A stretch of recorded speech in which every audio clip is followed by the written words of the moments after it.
Thank you everyone for being here. I will shortly introduce Ofrit Shapira-Berman, and then you will hear her lecture, and afterwards we'll have a short discussion and then Q&A, so prepare your questions. Professor Ofrit Shapira-Berman has many titles. She is a researcher at the Hebrew University in the field of complex trauma, supervising analyst at the Tel Aviv Institute for Contemporary Psychoanalysis, lecturer in the Trauma Analytical Treatment track at the Sackler School of Medicine at Tel Aviv University. She has established a civilian organization called First Line Med Anata, you will hear more about it, which consists of more than 650 senior therapists who provide long-term therapy to the various survivors of October 7th. It's free of charge with no bureaucracy and for 3 years at least. Therefore, I can say that her most impressive title of all is that she is helping, directly and indirectly, on a daily basis, to thousands and thousands of traumatized people. And we all thank her for that. Please, Ofrit.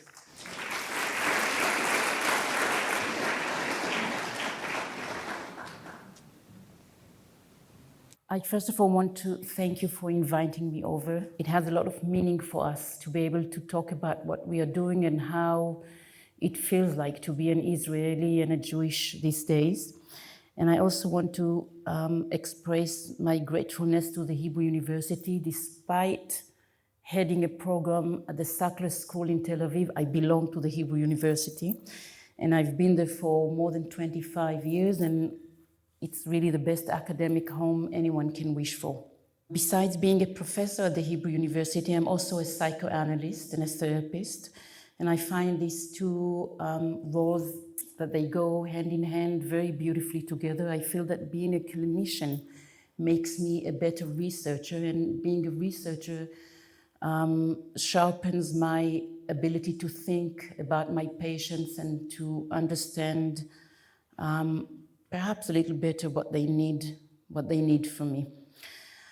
For the last 2 years, I've had the privilege to treat many survivors of October 7th, many of them personally, but I'm also, like Neta said and Nadia said, I'm heading an organization that was established on 8:30 a.m. on the morning of October 7th. It was actually, we actually had a previous organization that we have established on April 23. As the demonstrations began to be more and more violent, we realized that we need professional physicians and mental health professionals to treat the demonstrators who got wounded in the demonstrations. And I was personally responsible to support these people once they were evacuated to the ERs. So I had a group of volunteers, but then mostly my husband and me used to drive at the middle of the night to various ERs throughout Israel and just be with the people who got wounded. So on October 7th at about 8 or 8:30 a.m., we had a board meeting over the phones while we were sitting in the shelters. And even though we had no idea what was really going on at that moment, we somehow understood that something very different was taking place. And so we immediately decided to divert all of our resources to whatever was going on in the Gaza envelope. So for the first few hours, it was basically the physicians that we had in the organization. Some of them just took their guns if they were still serving in the army, and they went down to the south to help and save people. Other physicians were over the phone, trying to help those who were locked at the safe rooms, giving them instructions how to put bandages on the wounds. The first person that asked for psychological help came over or phoned at about 8 a.m. He was the father of a son. He was then 38 years old, who went missing at the Gaza envelope. And he said that his son called at about 6:45, and he said, look, there's a big mess, but I'm heading back home.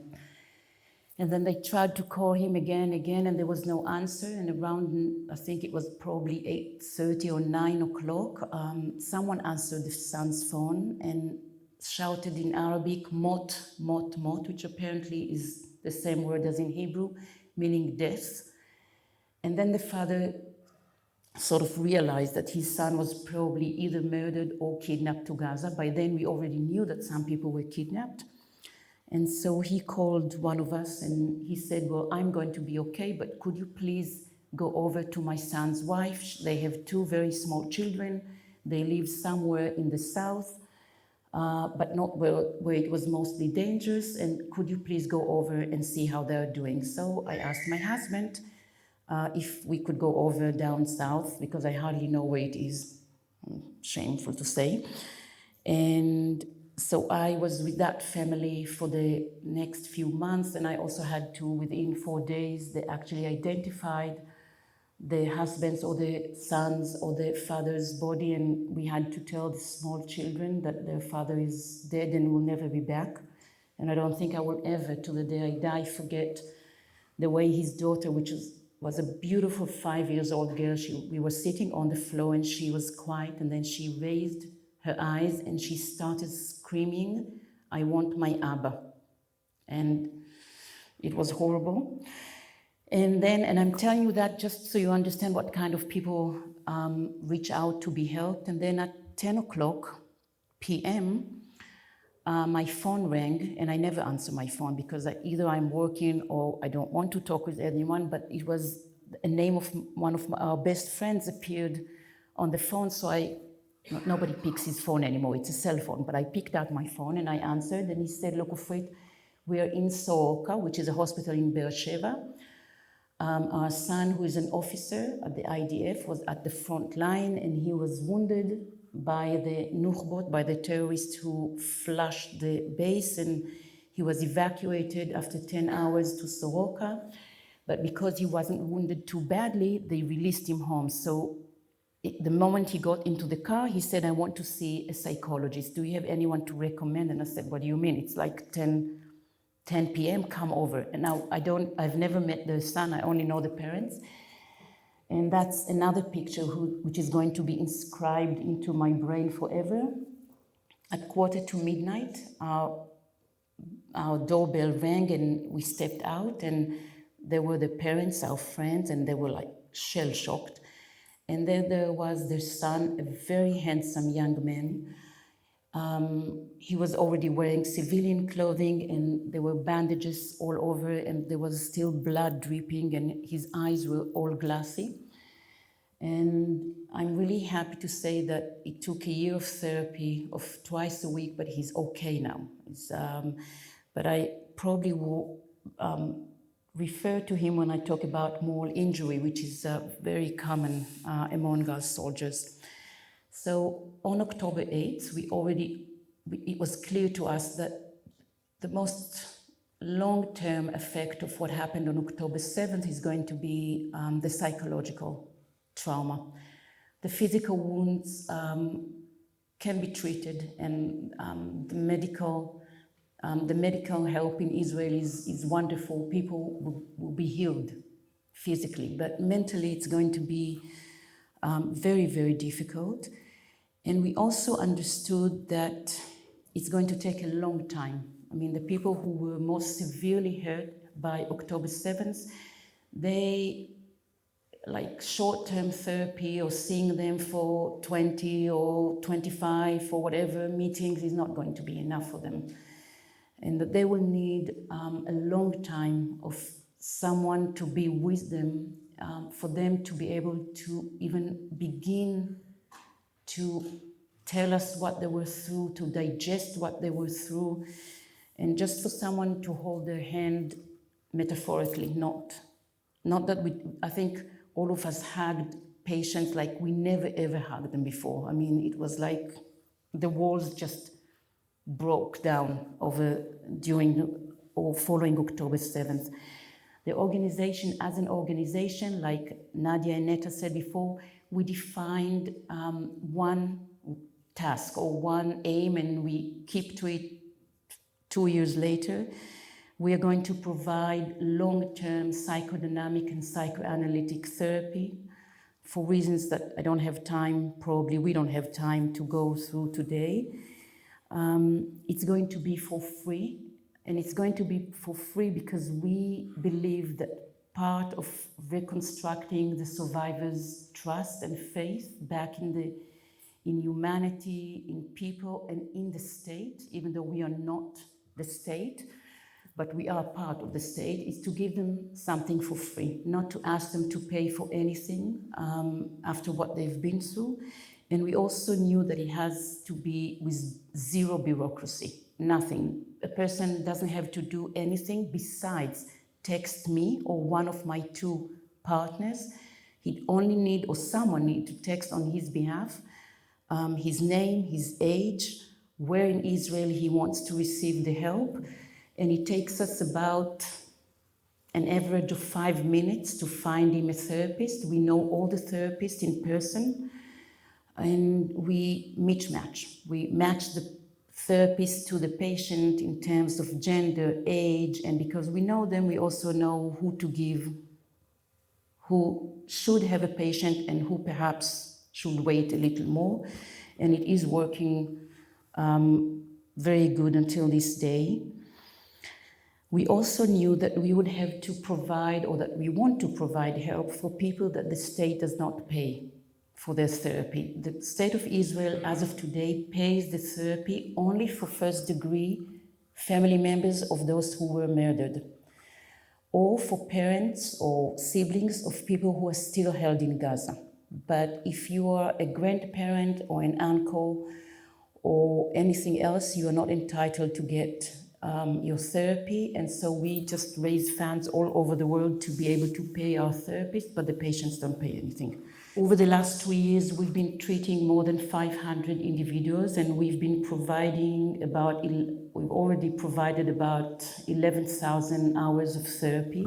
We also have very senior group therapists. So we've had, for example, a group for the Yamam or the Assam widowers. Their husbands fought bravely on October 7th, and they were widowed, and most of them are young and have small children, and so we have a group for them, and they actually built a community for their own, and it's very helpful. Of course, we have groups for bereaved parents of the Nova survivors, for bereaved parents of the hostages who were murdered in Gaza, for those who are still waiting for their children and spouses to be back. Until about 6 months ago, there were still a lot of hostages still in Gaza. As of today, you probably know there are 20 hostages who are believed to still be alive, and 28 that we know that have been murdered either in Gaza or were kidnapped alive but were murdered over there.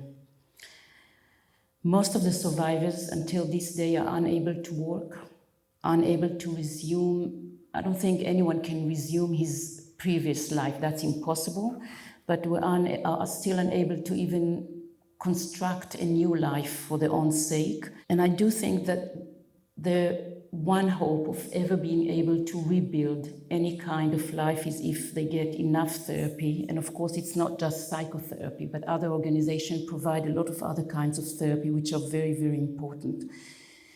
It's also very important to understand that each one of these individuals comes from a community, beginning with an immediate family, an extended family. Many of them belong to a kibbutz, which is a very unique community. I don't know how many of you are aware of how you grew up in a kibbutz, but it's like having a very, very big family. Everybody knows everybody from the day they were born. So even if no one of your direct family has been murdered, the fact that the kibbutzim have lost so many of their members makes you a part of a very big bereaved family. So everything needs to get help. The individual needs to be helped, the family needs to be helped, the community needs to be helped, and I think the Israeli people needs to be helped. Understanding that enables us to build a kind of therapy that we can fit or make it adequate to what every person needs, and they have, of course, different needs. We also understand that if you help the person who supports the survivor, you are indirectly helping the survivors. Sometimes, and it was more common very shortly after October 7th, many of the survivors were unable to come to therapy. And I'm not talking about coming over to our own practices or clinics. We came to their houses, to the hospitals, but they were unable and reluctant to talk with anyone. So we understood that it was very helpful to take one of their family members who supports them and help him or her become stronger, meaning that they will be able to support the victims in a better way. I do want to say, in a way, also apologize that most of what I have to tell you today is very disturbing and painful, but, and I believe that there is a big but, and I believe that there is hope, and that regardless of how broken the survivors' hearts are, and of course how deep the sorrow and anguish of the bereaved parents and children and spouses, and how broken our hearts are, and I think our hearts are broken, there is hope. And I want to take you just to talk just for a few moments about what trauma is and how I understand trauma. So the word trauma actually comes from ancient Greek, and it means wound. And until the 20th century, most people used this word to describe physical wound, because the mind, the psyche, or psychology almost it didn't exist, or it didn't matter that much if people were happy or not happy. But as of the 20th century, and thanks to Freud, trauma is basically refers to a psychological aspect of our lives and not necessarily to the physical. So within psychology, we refer to a psychic injury as an experience that goes beyond a certain individual's capacity to contain or to digest it. Anything that a person is able to talk about or think about or contain is not traumatic. And this is why, by the way, most survivors need very long time therapy, because it takes a long time for whatever is buried to come up and for the person to be able to digest it. Whatever we suppress or kick away from our minds actually becomes an internal enemy, usually hidden beneath layers of functioning or dysfunctioning, but we sort of don't think about it, we don't connect to it, we push it away, but then what happens is that it begins to run our lives from within and not in a good way. Just to understand, to be more in touch with what the average knowledge is about trauma, I went over to the AI to ask him to define catastrophic trauma. And this is what the AI said. It said, catastrophic trauma refers to a severe, often permanent injury that significantly disrupts a person's physical, emotional, or cognitive abilities, leading to a long-term or lifelong disabilities, disfigurement, or even death. Common examples include spinal cord injuries, traumatic brain injuries, etc., just to show you that what the AI refers to is basically physical trauma. So to be more clear, with that student, the AI, I asked him to define what psychological trauma is, and so it added that catastrophic psychological trauma is a mental and an emotional response to an extreme, overwhelming event that causes severe distress beyond an individual's ability to cope, often leading to symptoms like PTSD, depression, and anxiety. I agree with what the AI said, but it's not a complete answer. It wouldn't pass my test if my students would write that. For me, catastrophic trauma refers to an experience that is the most extreme outcome of a traumatic event, equals to psychic death. Very often, trauma of any extent is an event that enforces an encounter with death, and this is true not only in cases where there is a literal physical threat, but I mean it in a sense that the survivor meets the end of the world, at least the end of the world as he or she knew it. And this is a very, very painful and a very extreme psychological experience. It's common, of course, not just in war traumas, but like incest or whatever, the most extreme traumas that you can imagine, that's where you're going to meet it. I've learned this from my experience of working with survivors for the last 33 or 35 years, and this has made me ask a few questions.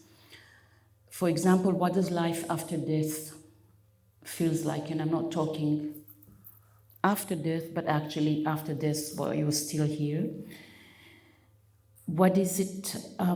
Is there any hope for people who are psychologically dead? And what does it mean to bring or to come back to life after experiencing such a trauma, for example, as October 7th? When I or my colleagues talk about psychological or psychic death, we usually refer to the most common feature or consequence of a traumatic experience, meaning dissociation, which is the exact opposite of association. Association means that we can connect various aspects of our experience. Either we can connect thoughts with feelings, thoughts with other thoughts, somatic experience or somatic feelings and sensations with emotions, with thoughts, etc., forming a picture or psychological understanding of something which is in a way complete. Dissociation means the exact opposite. When you experience a trauma, especially a catastrophic trauma, the pain is unbearable. You can't breathe. You can't wake up in the morning. You can't go to sleep. You can't live if you grasp the whole picture or the meaning of what you've been through. So your brain, and it's a neurological thing, has to disconnect various aspects so you can just live in the smallest part of your existence, and then as if everything is okay, or at least you function. It's quite similar to the way that authoritative governments act and misuse their powers, always believing that it is because they need to defend themselves. They sow chaos everywhere, making everyone an enemy of someone. They install paranoid beliefs.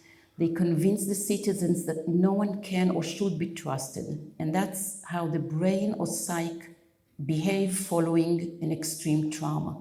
Everything is ruled by everything is ruled by a core belief of divide and conquer, Ofrit making the survivor believe that nothing and no one can help them, and that they have to dissect their experience in order to survive, which is, of course, the opposite of what living is about.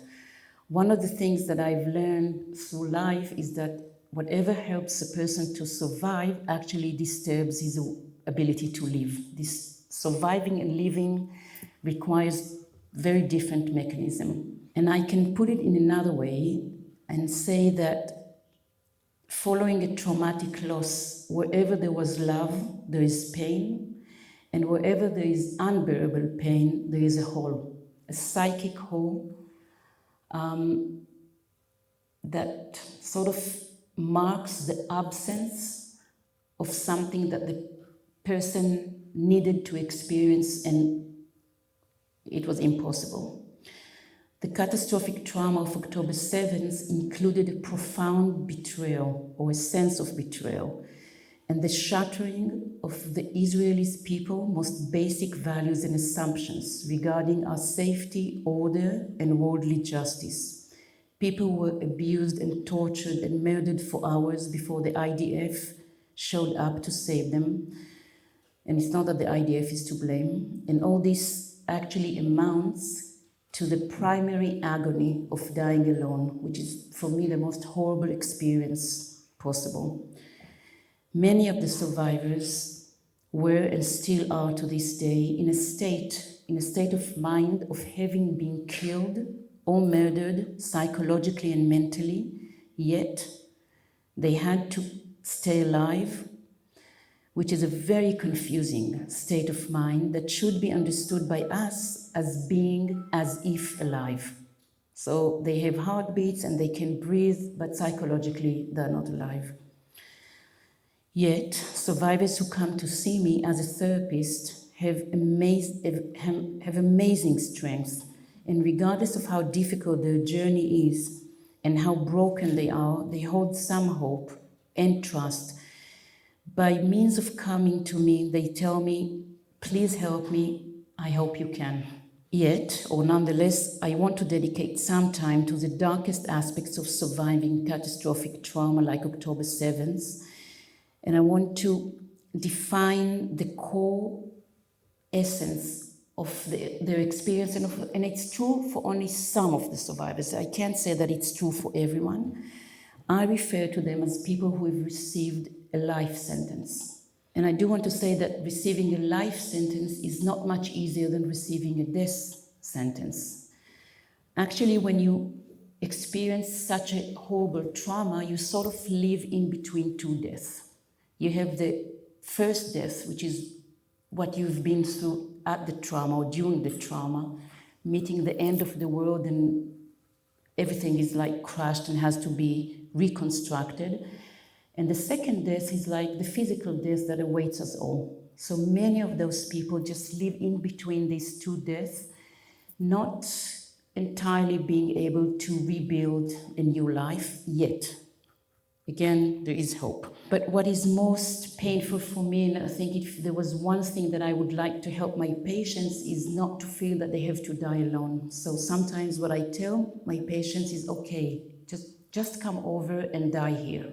And I don't mean for them to die physically, but I'm telling them we'll die together, or I will be a witness to your death, and perhaps if you will be a witness to my life, you may be able to take some of my life into you. I will take some of your death into me. Being alone, or the aloneness, is at the core of the psycho-emotional and mental death. The absence of anyone who can help you, or the absence of anyone who had to help you, is at the core of the survivor's experience. And this utter absence defines not only what lies at the core of the catastrophic trauma, but also what and how it may hopefully be mended. Because the essence of trauma is the human absence and the absence of humanity, specifically on October 7th, human connection and presence are vital for any possible mending. Presence means that there is good and goodness in the world, and it is only by our adequate presence that we can heal some of what was shattered by that trauma. Often, when we treat traumatized people, we need to be able to go back to that specific moment, not that there's just one, where their lives were crushed, and to try and mend it from that point on. The mending, so-called, will not and cannot erase or eliminate the horrific pain of what was or of what was not. Okay? There's a lot of pain that has to do with the things that should have happened and didn't happen. The fact that people were sitting at the safe rooms and were just texting everyone, where is the army? Where is the army? Where is the army? Is like, it's not anything I think we've ever imagined that will be possible in Israel. I think we always thought that the IDF is there to save us. But the fact that we can be present, and it's not just me as a therapist, but me as a person and you too. I mean, the fact that you are here, the fact that you're willing to hear and like dedicated evening, not to something which is very happy, and I'm sure you've been present in a lot of other ways since October 7th.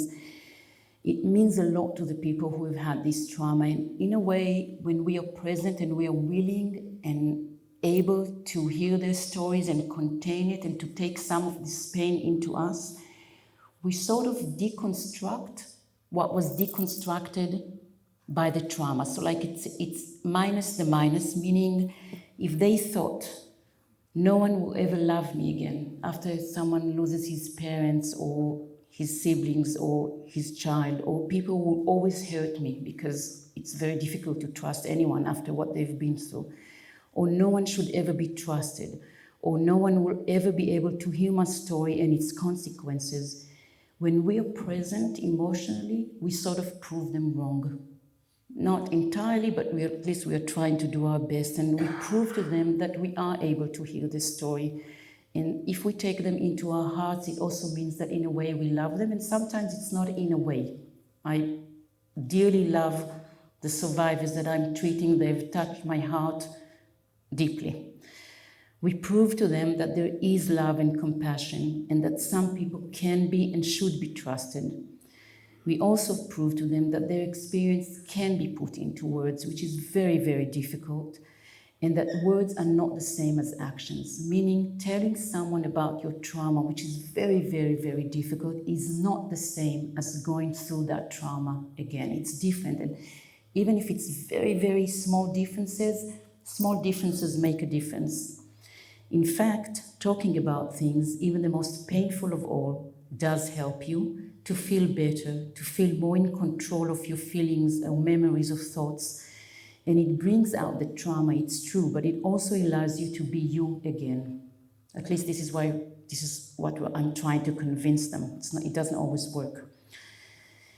When survivors agree to talk about their experiences, they facilitate a process of rebirthing in a way. And I'm saying that because I think that the people who've been through October 7th, in a way, are dead and have to be reborn again as different. They will never, ever, ever be the same as they were before. And it's in a way, it counters the horrible experience of being as if alive, which is actually means to be dead. Rising from the deadening experience of a life sentence is extremely difficult. When you come to think about it, it's like dogs who play dead. And after enduring a catastrophic trauma, to play dead is the most logical thing of all to do, just to deaden everything that you feel in order to not feel the pain that comes with memories. I want to tell you a story about one of the survivors that I've been treating for the last 2 years. Of course, I've changed whatever needs to be changed. And the story is that I've met Shira, who was 18 and a half on October 23, 4 days after the police had identified the remains of her younger brother and sister. Those were the last family members that were identified. In the week prior to that day, Shira had met the Israeli authorities 3 more times. When they came at first to tell her that her parents' bodies have been identified, and then 2 days later, that her older brother's body has been found as well. So at the age of 18 and a half, Shira began the longest journey of her life, realizing that her entire family, parents, older brother, and 2 younger siblings, have been murdered on the morning of October 7th. At that age, which is a very tender age, Shira was left all alone in the world. She herself was also in the kibbutz on that dreadful morning, but in a different safe room to which the Nukhbot did not arrive. I was asked to see Shira and her extended family to help them sort out the burial process. It was impossible to bury anyone in the kibbutz, it was still under fire.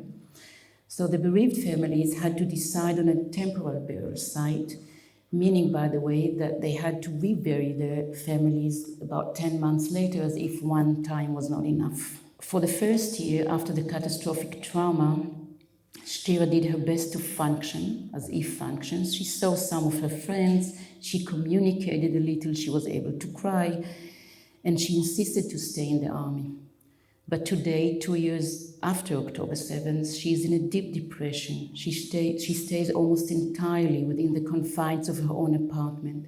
She does not go to the army base, and of course she cannot work. She tells me clearly over the last few months, I'm not going to kill myself physically because I don't want to add any more pain to those who have already suffered so much. She has some family, extended family who are still alive, but I have no reason to live. She knows, as we all do, that there will not be a day in her entire life that will be without pain, and she does not believe right now that there will be any moments of happiness that are worth her efforts. Shira feels she has received a life sentence. Her life were not spared. They have been enforced on her, and she is, as of now, is full of resistance to be alive. I understand Shira and the choice to kill off any remaining aspect of her that hasn't been killed or murdered on October 7th. My younger son, on a personal note, my younger son is just 2 years older than Shira, and I don't think there's a day that I don't imagine for just a few seconds what would his life be if all of us were murdered, or what my life would have been like if he was held in Gaza, and I can hold up, 20 seconds before I can't. In my heart and bones, I have hope for Shira, not as much as I did a year and a half ago, partly because of the love that I feel for her. I'm determined to help her to find some reason to live, and I believe with all my heart that she will experience some moments of happiness throughout her life, especially if she will be able to marry and have children, and they may be the reason, or they will give her some meaning or some moments of happiness. But I also know, as she does, that no happy moment will ever exist without pain. Wherever there was love, there will be pain. After we lose someone who we love dearly, it is the pain that often, and for a very long time, stands as a representation of the love that we had for them.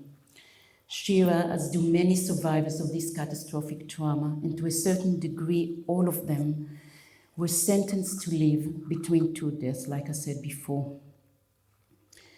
What it takes for them to be able perhaps to stick even with a finger to life, and hopefully with time, with one hand and then with two hands, is if we will be able to be present in their lives and to be an engaging and a participant witness, which means that it's never just to listen to somebody's story. It's really, they become part of our lives, and it is very painful.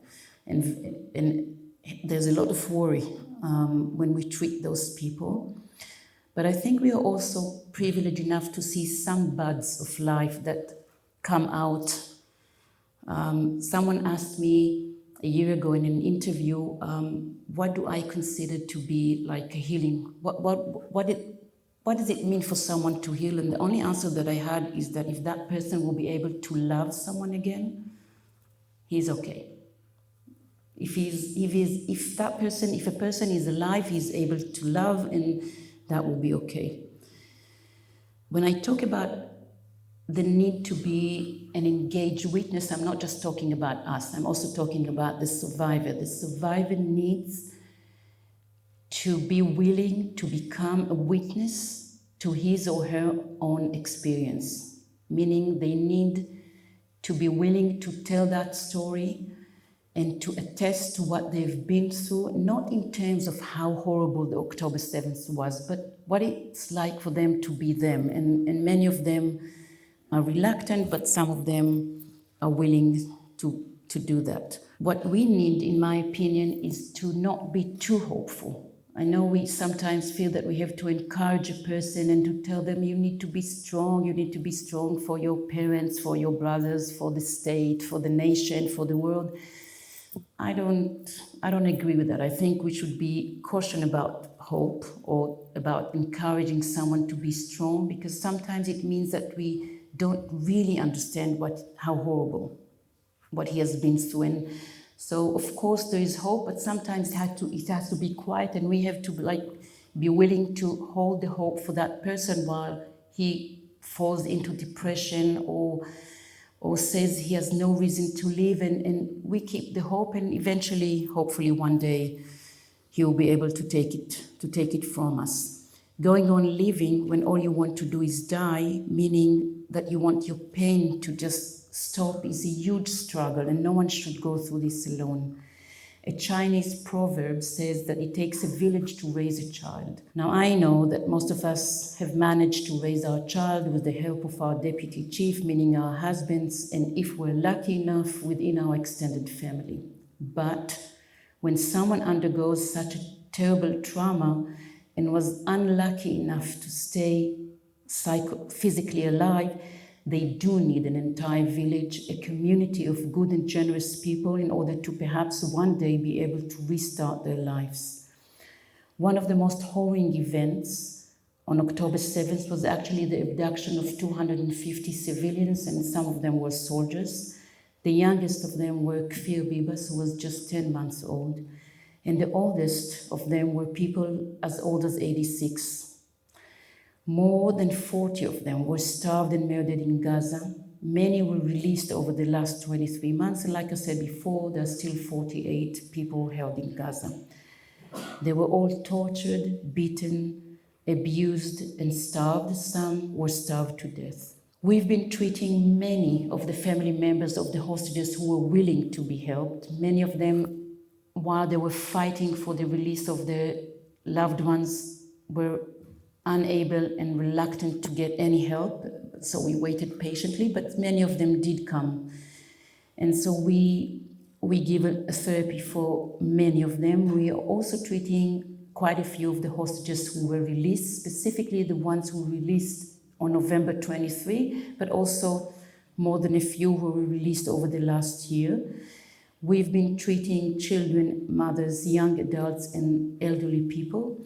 Within the group of analysts, we also have, of course, analysts who specialize in the treatment of children, and a group of analysts who specialize in the treatment of children on the spectrum. So we are able to give people of various ages the help that they need.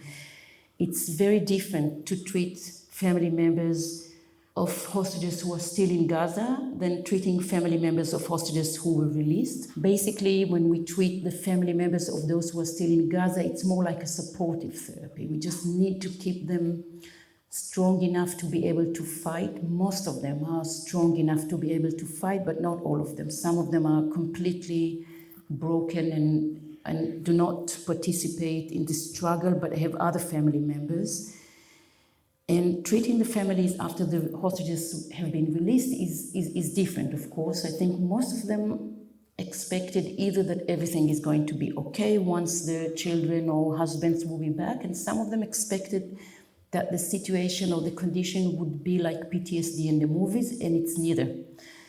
It doesn't look like PTSD in the movies. I mean, the hostages, most of them do not wake up screaming, from nightmares, and neither do they lie down on the ground whenever there's a siren or plane in the skies. It's much more complex. Basically, I refer to them as being like premature babies, but adolescents, meaning they need very, very delicate touch, and they get very agitated when we touch them in a wrong way. So it's like having the worst of both ages, okay? It's not easy for the families. Many of the young people who came back very normally do not see their parents as the biggest, they don't turn to their parents for the help they need, but they would rather be with friends. All of them were actually recruited immediately to fight for the release of their friends that they left behind. Some of them came back and still had family members who were still in Gaza. And most of the children and the mothers who came back belonged to the kibbutzim in the Gaza envelope, and of course came back to a community that did not exist anymore. I mean, the kibbutzim were basically burnt. Most of them they were unable to go back home. I don't think they wanted, but they were unable. And for the first year, many of the kibbutzim, the members were just scattered all over Israel, or they were in hotels. So it was, coming back was very difficult. Also, many of them found out only when they came back how many family members were murdered and how many of their community members were gone. And for example, one of the kibbutzim has lost more than a quarter of their members. They had 400 members before, on October 6th, and by October 8th, 117 of the members were either murdered or kidnapped. So it's like the community is almost completely shattered. What the hostages suffer from, or the way the trauma is being expressed, is basically by sleepless night, having nightmares, a lot of anxiety, but mostly there is a constant agitation, depression or moodiness, and a lot of difficulty to go back to a life, to a daily life. I mean, none of them are working, and the situation is not very good.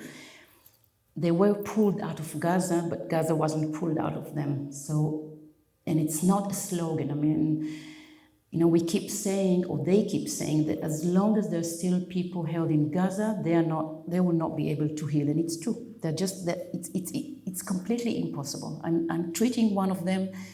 It's impossible, even though none of the hostages that are still there are people that she knows personally. Whoever she knew personally were back, but it's impossible. And the feeling that not everything is being done to bring those people back from Gaza is shattering and very, very scary for them. I want to say something about treating bereaved family members of hostages that are still held in Gaza but are believed to be dead, which is also very, very difficult. It's not easy and it's not simple to declare someone to be dead without a body. So there's a special committee in Israel who is responsible to decide who has been murdered and who is still alive. And they do a very good job and they're very careful. And what we saw was that even families who got the authority announcement that their child was murdered, and they said Shiva, and then a few months or a few weeks after they came out of the Shiva, they decided that their child may be still alive and that as long as there is no body, they're not going to trust or believe the authority.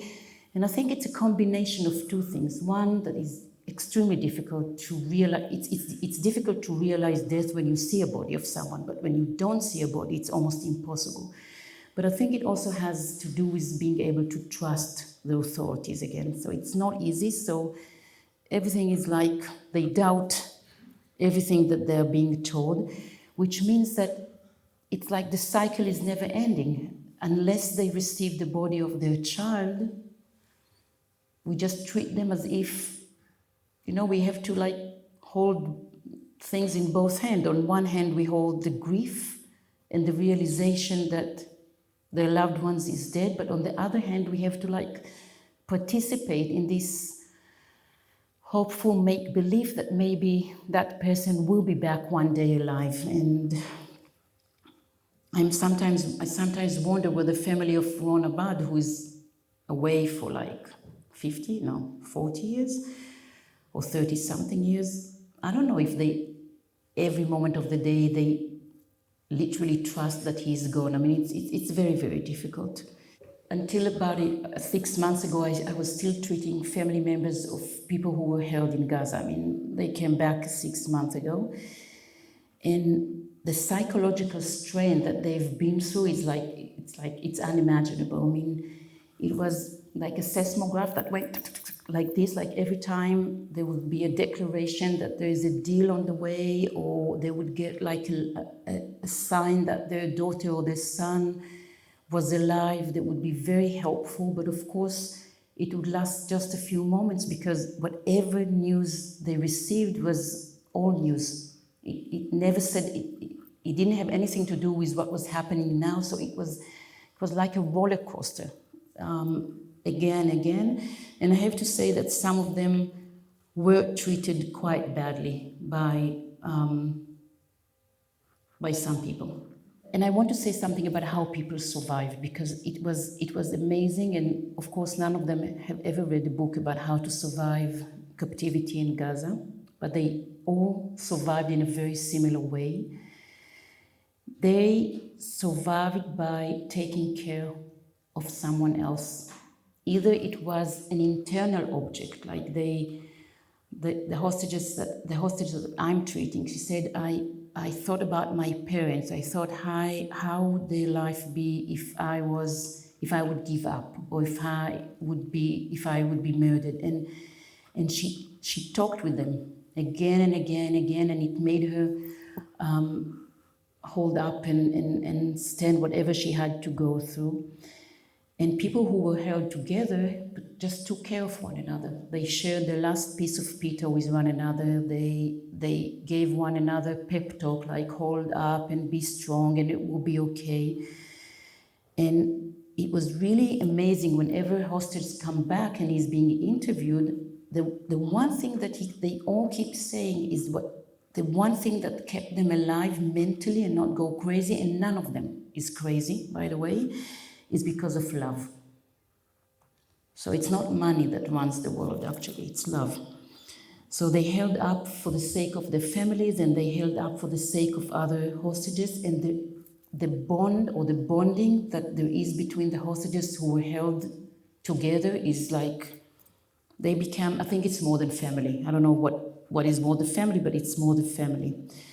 What they understood is what people in Auschwitz understood, that what keeps you alive is if you remain human, and if you care about other people, and if you have this ability to believe that people care about you. So those who came back keep telling us that what gave them hope and strength is the fact that they saw the demonstrations. The Nukhbot used to show them, the terrorists showed them once in a while the demonstration, and that made them feel that they haven't been forgotten, and no one is going to remain quiet until they will be back. What I want to say, just that will be the last thing I would say, that we all have, each one of us who is here today and those who didn't come but are doing it in a different way, we are all here because we care. And we care about people that we have never met, or we got to know them only because they told their stories somehow. We care about them, we are very worried, we are profoundly sad, we are angry, we are scared. I could say that in an eye, but I think we share that. But more than anything else, we care. And this is where hope lies, and this is where hope comes from. And I really, really believe that as long as we care, there's hope for a possible life for those who have been through October 7th, but also for us. And I think that for many of us who have been dedicating our life to help the survivors, one of the reasons that we do that is because if we wouldn't do that, we won't be able to we will not be able to get out of bed in the morning, because it is so sad. And by helping someone, we help ourselves. And I have to tell you that I'm extremely grateful for those people who come out or come over and take our hands and say, yes, please do whatever you can to help us. They help us by taking our help. And so thank you for now.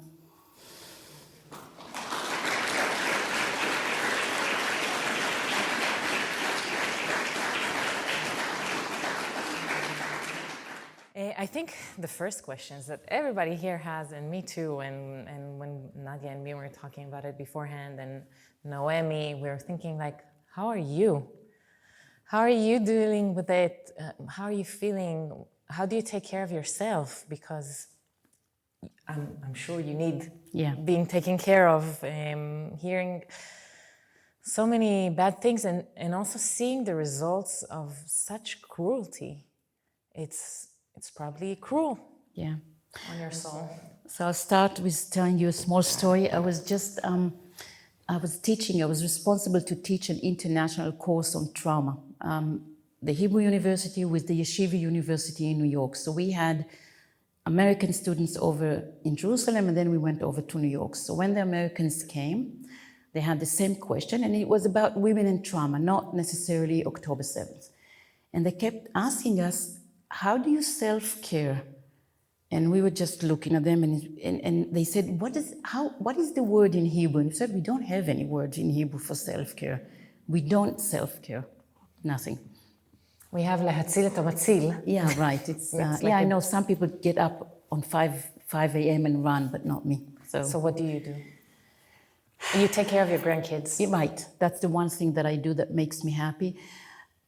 I don't think it affects us in a good way. I think I'm a much, much sadder person than I was. I was a much happier person on October 6th, and I think I was looking forward to have a quiet life. Hopefully, I was hoping my daughters will, have give us a lot of grandchildren, everything. So it's, I'm sad, I'm agitated. I think it took me about a year and a half to be able to sleep through a whole night. And even today, like when they broadcast something from Gaza, like when they show Eviatar, I couldn't sleep for a few days. Like it was, I'm affected. You said that you take some of their death and you give them some of your life. It was so beautiful and so touching, and I've never heard someone describe therapy in such a generous way. I really hope you'll that I also have enough receive, life for all this yes, death. Yeah. and that you'll receive life as well, because you're important. But I think, that every time someone is helped in a way, it gives so much. It's like treating someone like Shira is extremely painful, extremely painful. But a lot of other people have more hope and didn't lose all their entire families, and they hang into life in that. Okay.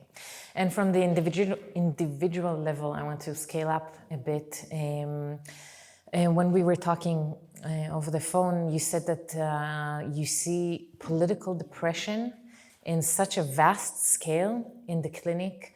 And I feel that it's not only the kibbutz, okay, it's the family, then the kibbutzim, then all of Israel, then all of the Jewish people around the world. We are all depressed in some various and sorts of ways. What can you say about collective trauma? So I want to say that it did surprise me in a way, because I've been a therapist for over 30, I don't know, almost 35 years. And I've been a therapist when there were a lot of terror attacks in Israel, like buses used to explode on a weekly basis. But what I'm seeing now in my clinic is completely different. Like there are days that from the morning until whenever I finish working, like everyone who comes into my office cries. And I'm not saying that, not symbolically crying. He cried, they weep with tears. They're like people and from all over the society. It's not just the people who live in Tel Aviv, not just the ones who participate in demonstrations. I have ultra-Orthodox patients, I have patients who are settlers. People are very, very worried about what is going on. They're scared. The division between the people is very hurtful and painful, and you don't necessarily see that when you meet a person. When you meet a person in person, he is a person. And even if he has different opinions, he's a person. You can relate to him. I think the collective, in my hopeful moments, I think we will overcome this tragedy as well. But I don't think we'll ever be the same. And, there's a shaver, like a fracture in the bone, and there's a spring, like a necker. Is that how you say a spring? And I say this is not a fracture, because a fracture can be completely healed. This is something that will never, ever, I don't think it will ever heal. I think it will be like a painful or a soft place, or things have changed forever, I think. And I have to ask you this question. Gaza. We are also morally injured by what Israel is doing in Gaza. The amount of orphanage kids there, people lost their houses. It's devastation. It's really horror and famine. And I think this also affects Israelis as it affects Gazans, how it affects you. Do you see it in the clinic with your patients? How do you think, what does it do to us as Israelis, as Jews, as patients? So I think it's very complicated. I just want to say something about moral injury for people who are not experts in trauma. Moral injury refers to a situation in which a person either does something that goes against his or her values, or he doesn't do something and it goes against his or her values. And what people understood specifically in the United States is that causes a lot of PTSD. And war is probably the worst situation you can experience, and it's a very productive. It has a lot of incidents of moral injury. But But I want to say something, it's not just about what goes on in Gaza. Like, for example, some of the soldiers that I treat do suffer from moral injury, but not necessarily because they have done something wrong to people who live in Gaza, but because they didn't do something that goes against their values. For example, someone told me that one of his soldiers, that he was a commander, and one of his soldiers was wounded, and he was busy fighting, so he didn't even go over to see how that soldier was, and that haunts him. Now, that soldier is not dead, he's okay, and there were other people who took care of him, but for that person, the fact that he didn't go over to see how his friend was doing is, he can't get free of that. I'm going to be completely honest. I've been asked questions, I've been interviewed a lot over the last 2 years, and I've been asked a lot of questions about how I feel about Gaza, and I have to say that if I had any room to feel pain, I would have felt a lot of pain for what is going on in Gaza. I think the fact that people have to do what they are doing is going to destroy their psychological lives. The thing is that my heart is so full of pain for what we are going through that, to be completely honest, I just don't have enough room for anybody else's pain. But I think we will need to deal with a lot of trauma in numbers that we have never, ever experienced. And even the IDF authorities know that once the war is going to be over, and it is going to be over one day, the numbers of PTSD and suicides that we are going to experience is beyond. It's already very high. Right. I will open up for questions from the audience. If you don't have, I have more, so feel free to be shy or not to be shy.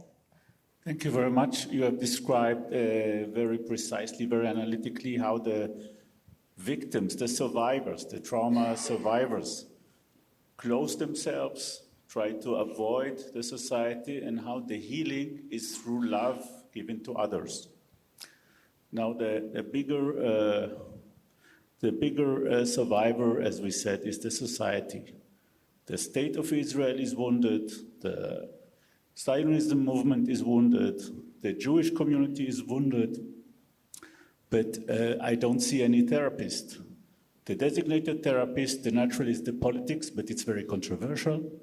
Another possible, theoretically, therapist are the thinkers, the philosophers. I don't see any. And the third optional is the religion, the Judaism. I don't see any religious leader which uses his power as a therapist for the whole nation. Is there a therapist? I think you mean to, I wonder if you mean to ask whether there is a cure, because I think all the therapists in Israel are really dedicating a lot of their times to try and help. Is there cure? I think there will be cure, yes. I think there will be. Is there cure now? No, not yet. Thank you very much. It's difficult to speak after what we heard just now, and I had followed also your webinar, which you gave recently. Thank you very much. Can you say something more about treatment of children? How can you reach children? You deal with an 85-year-old person who has psychological knowledge, who has a different kind of mind, of course. How can a 2-year, 3-year-old child be reached in this situation? Yeah, it's a good and a painful question. First of all, one of the problems is that there aren't enough therapists for children to begin with. There weren't enough on October 5th, let alone on October 8th. And I think children are a complex population. I mean, on the one hand, the psyche is very, very soft and flexible, and sort of everything that happens has a very profound imprint. But they also have this innocent trust, at least in their parents. And so I think the situation it really depended on what they have experienced on October 7th. I think part of the problem was that they saw their parents being quite helpless, but not all the parents were helpless. I can say that most of the children who came back from Gaza, everyone was assigned a therapist, but many of them dropped out of therapy and didn't want to be treated. But they do, I think many of them are willing to receive help, which is in alternative ways, like ride horses or surf in the sea, and all kind of things that make them feel more stronger, and that they can rely on themselves. But it's difficult, and of course a lot of children regressed. Not necessarily not just those who experienced October 7th, but also the ones who experienced the missiles. I mean, we talk, of course, the people who were most severely injured psychologically were the ones who were in the Gaza envelope, but all of Israel was under, hundreds and thousands of missiles, and those people could not, nobody could really help those people, not because they were in a bad situation, we just didn't have enough therapists. So even, when we got a call from someone who lives in Ra'anana and her child is really terrified of the missile, we said, look, we can't, we don't have we don't have enough resources. Just hold on, do whatever. Watch YouTube, I don't know, get advice from someone. I don't know what's going to be the outcome in 5 or 10 years. I don't know. Here in Switzerland, you hear a lot about EMDR, like eye movement therapy. Is that also something you do? Or you said you have a lot of psychoanalysis therapists, but I was just wondering if you do that. Or Well, actually, I'm qualified in EMDR as well. We really, really believe in psychodynamic, and of course, it's not regular psychoanalysis. We don't psychoanalyze anybody's mother. I mean, people don't even talk about the mothers.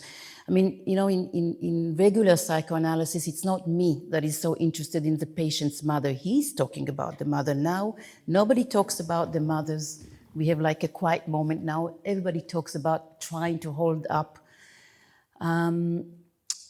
If someone asks for EMDR and we have someone within our organization, we will give them EMDR. And I think EMDR was very helpful, and it is very helpful for like doing some digestion with some of the trauma memories. But eventually what injures people the most is relationship, and how to get up in the morning and be able to, be a parent or be a spouse. And for that, there is no miracles. You just need to go through the motion again and again and again. And you really need to be there, in my experience, for a long time in order for a person to trust you. So I don't really believe in miracles. I'm a complete secular. Thank you. Thank you. I wanted to ask you about what you said before about the presence. And yes, we're all here and we're present. And it also relates to the question of where are our therapists. But what is it that we can do? I know I'm sitting here today, but to what extent does that help the people you treat or their families? And is there anything that we could even initiate to maybe connect more, to show our presence more? Because I'm sure, I speak for myself, but I guess others would like to do something. What could we do from here? Any ideas? A lot of people, especially immediately after October 7th, a lot of therapists all over the world wanted to volunteer and help. And I thought that it would be almost impossible to engage therapists who do not live in Israel, because, I was born and raised in a kibbutz, and I know that it's almost impossible for someone who has never been in a kibbutz to treat someone who is a kibbutz member, because it's such a different culture, and you sort of need to understand some of the things that are never written in books. You just need to know them. So I think it's very difficult, but I want to give you a personal answer on my behalf. For me, meeting you is very, very helpful, because I almost never had to relate to myself as being a Jew. I was an Israeli, and if you're an Israeli, you are just, that's it, it's enough. And understanding that I'm a part of a much, much larger and deeper and ancient group of people who are, they are scattered all over the world, but they share something, they share a heart, is very, very meaningful. And so for me, this is, in a way, it's how you help the survivors, because it's very helpful for me. And I've met people that I know that they're going to enrich my life forever. So it's very, very meaningful for me. First, I want to thank you for sharing your professional knowledge and your experience, and also for sharing some of your pain. What I'd like to ask you is, I think a lot of it, what you've been telling, reminds me of the work with Holocaust survivors. And one of the issues with the Holocaust survivors is survival guilt. And I just wonder if you can talk about it, if there's survival guilt. Yeah. Yes, in a very, very deep sense. I think that for many of the people who have lost their family members and community members, it's extremely difficult to be happy because, and I think in a way for all of us, it's much more difficult to be happy after October 7th. I think like in our family, I don't think we celebrate the way we celebrated before. It's like everything that is good almost immediately meets something that is painful, or you feel that, I shouldn't go now to a restaurant where people are starving in Gaza, or I shouldn't take some days off because my patient needs me at home, or I shouldn't be enjoying my children now because other people are in such great pain. So I think that in this sense, there's a survival guilt, but I also think that there's a survival responsibility. I feel that following October 7th, I've met more people that felt responsible because they were survivors in the sense that they didn't experience October 7th directly. My family are all alive. I wasn't in a Gaza envelope, and out of my survival, I feel responsibility to help the other people. And I think that this is why you're here and why you've been engaged after October 7th, because we didn't go through October 7th the same way that they did, and so we have responsibility. It's not just guilt. And another thing is that probably as a Jew, but as a human, I know that a certain amount of guilt is very healthy. It makes you a much better person. My Polish mom would appreciate that. It's, just a little. I don't know if many people here know, but you've become sort of a celebrity. You've been interviewed in many newspapers, and also the hostages that came back, they are like ultra celebrities, and I'm not sure it's in their favor. Speaking about the survival guilt, how does it affect them? How does it affect you? Like, you feel like you're a spokesperson, I guess, of trauma, but for them... No, for me, it doesn't affect me at all because I haven't become a celeb, believe me. I'm not sure my husband would recognize me. If he sees me, he doesn't see me enough to be able to recognize me. No, I'm not. And I've been offered nothing, and nobody wants, no, it's not. For the hostages, it's complicated. I think most of them are quite ambivalent about that because, first of all, they had no idea how famous they became. And I think they were showered with gifts and money and attention. Maybe because of my background in the kibbutz, I don't like when somebody showers somebody else with a lot of money. And I think that it has made them a bit confused about what are they to do now? Are they going to be the hostages forever? Is that their only identity? What else can they do with their lives? And of course, they need the help and they need the compensation, but it's also very disturbing because I'm sure you don't know that, but some of the hostages who came back from Gaza were approached on the streets, which in Israel is very common, and were asked whether they were sexually abused in Gaza. Now that's a question you don't ask anyone, let alone you don't ask a hostage who came back from Gaza, but people felt like, well, they knew them from Instagram or from the news, so why not ask them a question? So it's not easy. And I don't think it's easy for them, by the way. You were also asked by Channel 12, one of the senior journalists. I was shocked that he asked you about your patients if they were sexually abused, and you answered a very vague answer. But it's I don't think it's a topic that the news should relate to. And we had this, discourse again and again with the form of the families, because of course, again, the families are also caught in between. On the one hand, they want to raise awareness to how bad the situation can be in Gaza, but then these people did come back and they have down this, this sign, over their head. I think these things should be discussed only privately. I think so too. Yes. I have a question about your research part that wasn't now mentioned. I have the imagination that a lot of knowledge is now coming in a field that could serve many, many people. And when I say this, I don't think only on the Jewish part, but also on the Palestinian part, living in Israel, because they are a part of Israeli society and have lots of them relatives in Gaza, and they experience a lot of trauma. Is it too optimistic when I hope that some of this knowledge you assemble could be in the benefit of these people who are tremendously traumatized in numbers that are really, really very hard to swallow?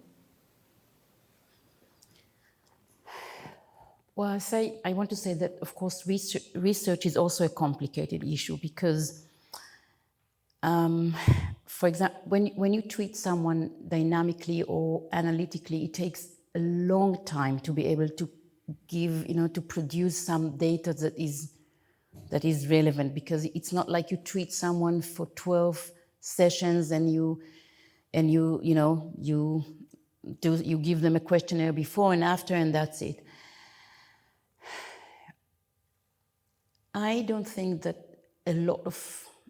there's going to be a revolutionary knowledge coming out of October 7th.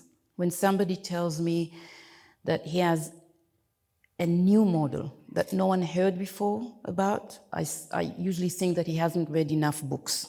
That if he would read enough books, he would probably see that much of what we know today, we know for 120 years. But I think that we'll be able to give some more very delicate insights into how people express their trauma and what they need.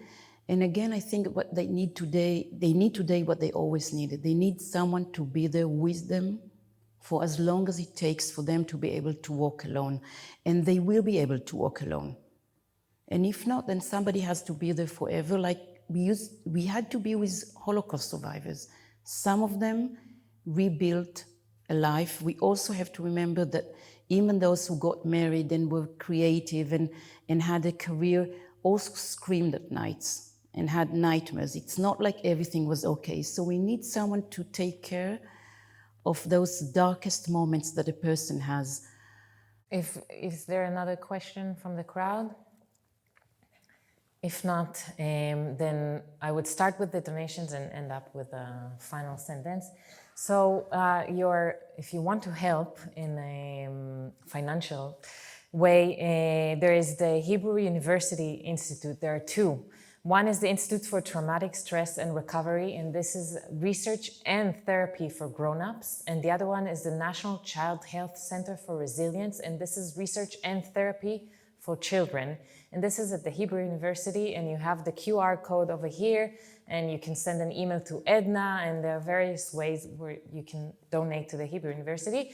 And another path of donation is to Anata, the organization that Ofrit and her two colleagues initiated, and is you've heard all about it. I don't have to say further. So these are the two paths that you can materialistically help. And I want to end up with we all hope the hostages will come back and this war has to end. And, the sooner the better. Every minute is just horrific. And I thank you for being there for these people and for showing us that there is grace and beauty and generosity and love. You mentioned the word love a couple of times, and it is, at the end of the day, as cliche as it is love that heals, and that is love that we wake up in the morning for. So for love. And I want to thank you so much for caring, for being here. It's really, we don't take it, it's not obvious that you're here during a weeknight, and that you care and that you are able to hear such sad stories and still be here. So thank you. Toda rabba. Erev tov. Thank you, Ofrit. תודה לכם.